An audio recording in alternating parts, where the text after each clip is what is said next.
In this how-to video, we're going to take a look at how to get started with the Gyro-Cut Junior tool.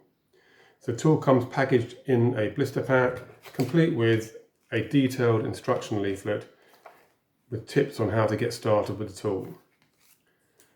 So the first thing we need to do is make our cutting mat sticky using our sticky mat adhesive product. Just squirt a small amount of the adhesive onto the mat. Use an old piece of kitchen sponge to spread the adhesive evenly over the mat surface and let it dry for about 20 minutes, and that will stay sticky for many months.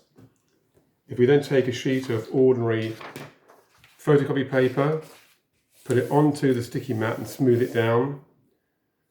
The Gyro-Cut tool is designed to be held right-handed or left-handed. It has a 360-degree rotating blade which enables you to cut in any direction. So we hold the Gyro-Cut like a pen, we apply firm to medium downward pressure, and then draw the shape that we want as though we were using a pen or a pencil, and the blade will follow your direction. And there is a simple stencil cut out of paper very quickly and easily. So that's the Gyro-Cut Junior tool, available on our website now.